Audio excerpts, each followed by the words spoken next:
Somaliland doorashada 13 Noofambar caqabada marxaladda ma ka gudbi kartaa mise kama gudbi karto waa doorashadii lixaad inaku waxaynu hubnaa ilaahayna waynu la kaashanaynaa Somaliland soo kama gudbi karta marxaladda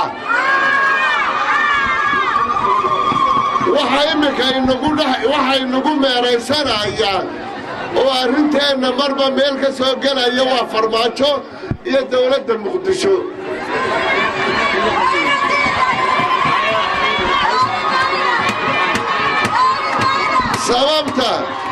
sababta ay u doonayaan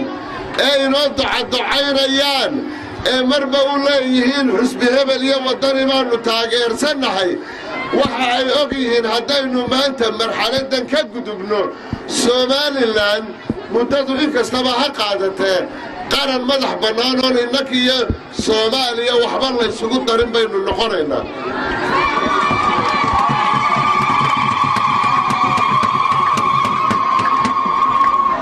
halkay maanta mushkiladdu ay taagan tahay mushkiladdu waxay taagan tahay horta marka ugu horeysa reer kulmiyow xusbiyada qaranka waa walaalaheen waxaan idin faraynaa haddii laydin maagana inaydaan hadlin laakiin maxaanu ku kala duwannahay xusbiga waddani waxaanu ku kala duwannahay annaka xusbiga kulmiye kuma jirto cid u beerdhigaalaynaysa Muqdisho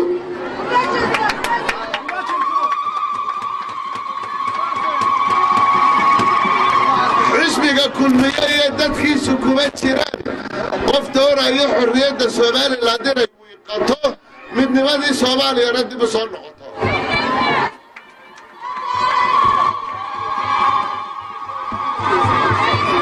qalalaasaha la abuurayo nabadgelyada lagu ciyaarayo durbaanada xamar lagu tumayo si Somaliland midnimadii hal mar oo qulay ku noqon karta Somaliland xamar si qulaa lagu geyn karaa Somaliland xamar waxa lagu geyn karaa quruxda nabadgelyada xaragada dawladnimada nidaamka marka la burburiyo ee uu noqdo in nidaamkaasi burburo idinkoo habqanaba ragga ku talagalay ay doonayaan inay xamar idin geeyaan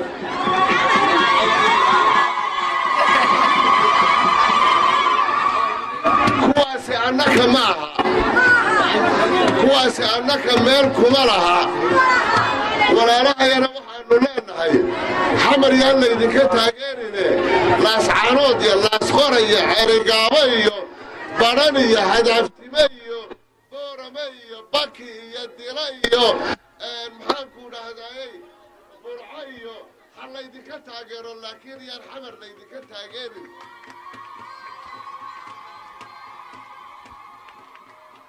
maanta halkanaa joognaa nin walba hortiisaa caana loogu biyaynayaa nin walba hortiisaa lagula hadlayaa nin walba indhihiisoo shana baa loo sheegayaa qarankan reer Somaliland dheecaanka uu ku taagan yahay waa dadkii geesiyaasha ahaa ee la garanayay waa lixlaa ka mida ma lixlaa geesi laga dhigi waayayaayo farmaajo laga dhigayaa ma Ibraahim Koodbuurbaa geesi laga dhigi waayayaayo farmaajo loo tagayaa ma Maxamed Cali baa geesi laga dhigi waayayaayo farmaajo loo tagayaa ma Aaga Saleebaan baa laga dhigi waayayaa ma Cabdulqaadir Koosar baa laga dhigi waayayaa ma Hurraa laga dhigi waayayaa ma Ibraahim Farax Dawaraa laga dhigi waayayaa ma Mahdi Cali Faarax ma Aaga Saleebaan ma hebel ma Xasan Saleebaan ma Daahir Dubad dhallinyaradiinna iyo daayartiinna halka joogtaa qaran baa leediin geesiyaal ku abtirsantanna waa leediin soo maaha qoladii basaasiintii midowgii soofiyetiya dawladdii xoogga badnayd ayaa marka basaasiintooda la diyaarinaya la yidhaahdaa ayaa waxaa lagu yidhaahdaa you have got only one father and that father is the General Secretary of the Communist Party. aabba quraad leedahay aabbahaasina waa ninka xukumo xisbiga shuuciga ahee adduunyada ugu xoogga weyn leh idinku saw aabbayaasha aan tirinayay ma lihidin annaka ragga iminka arrinka subayaa intaasoo ninna ma yaqaaneen xorriyadda maalintii halkan lala soo galay ee shirka lagu qabanayay ee 93 may joogin kii boorama may joogin kii 97 iyo maxaanku dhahdaa ee hargeysa may joogin kii 91 iyo berbere may joogin kii 91 iyo oog may joogin kii shimbiraale may joogin kii garadag may joogin kii cerigaaba may joogin kii laascaanood may joogin kii badweyn may joogin xaggay joogeen waar dadka noocaasa miyaa lagu aamini karaya xorriyadda somalilan wasiirka cadaani waa runtii waa biyo kama dhibcaan hadal nacayb kuma jiro xorriyad ummadeed cidna waa loo dhiibi karaa cidna looma dhiibi karo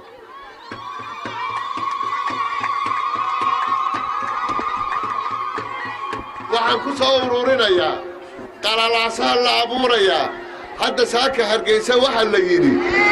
meelaha la shiidshiiday dabadeedna waxaa la yidhi nin golaha deegaanka xildhibaanada gobolka degmada hargeysa ka tirsan oo mujaahidiintii soo halgantaya